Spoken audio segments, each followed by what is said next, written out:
안녕하세요. 하루를 살아가는 데 힘이 되는 책 한 구절을 소개해드리는 숙제 강박입니다. 저는 인문학에 관심이 많습니다. 삶의 문제들을 해결할 수 있는 열쇠가 그 안에 있지 않을까 하는 기대 때문입니다. 인류의 시작부터 지금까지 가장 지혜롭다는 사람들이 끊임없이 연구했던 것들이 바로 삶의 의미에 대한 문제였기에 저는 인문학에서 그 답을 찾을 수 있을 거라고 생각했습니다. 물론 아직 그 답을 찾지는 못했습니다. 역사적으로 봐도 딱 떨어지는 답을 내놓은 학자는 없는 것으로 보입니다. 그런데 얼마 전 읽은 책에서 너무 쉬운 해결책을 발견했습니다. 모든 사람에게 통용되는 정답은 아닐지 몰라도 제게는 적어도 한 가지 가능성으로 다가왔습니다. 세상이 조금 투명해지는 느낌도 들었습니다. 오늘은 정지우 작가의 인스타그램에는 절망이 없다 라는 책에서 한 구절을 소개해 드리겠습니다. 옳음과 친절함 중 하나를 택해야 한다면 친절함을 택하라. 올바르기란 쉽다. 하지만 친절하기는 어렵다.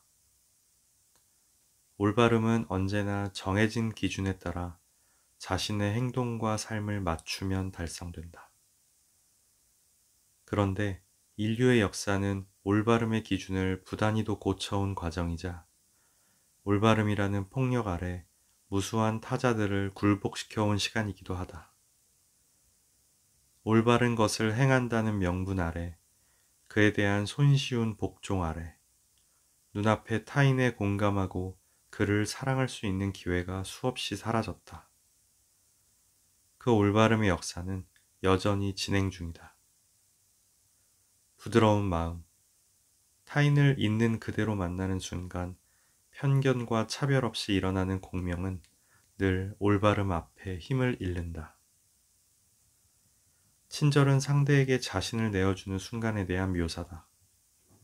다시 말해, 환대는 타인을 향한 내 안의 올바름의 기준이 무너진 폐허에서 피어오른다.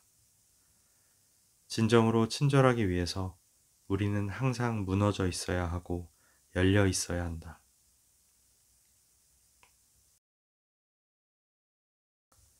제가 인문학에서 찾아 헤맨 것은 시대를 초월한 옳음이었습니다.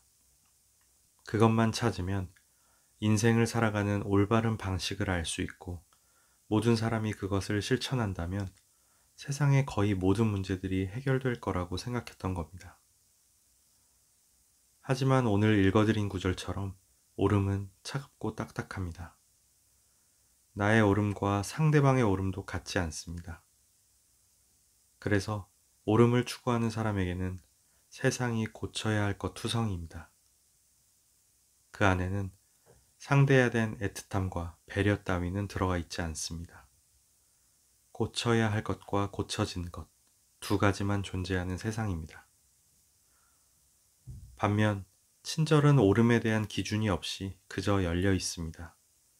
작가가 폐허라고 표현한 것처럼 나의 기준이 모두 무너진 상태에서 비로소 싹을 틔울 수 있습니다.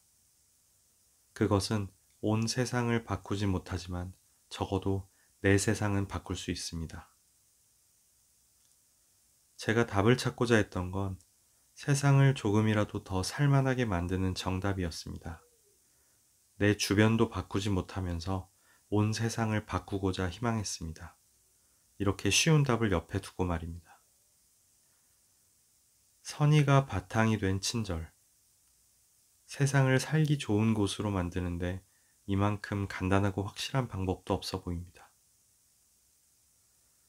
이 영상을 보시는 여러분들도 오늘은 옳음에 대한 기준을 버리고 폐허가 된 마음으로 세상을 한번 대해보는 건 어떨까요?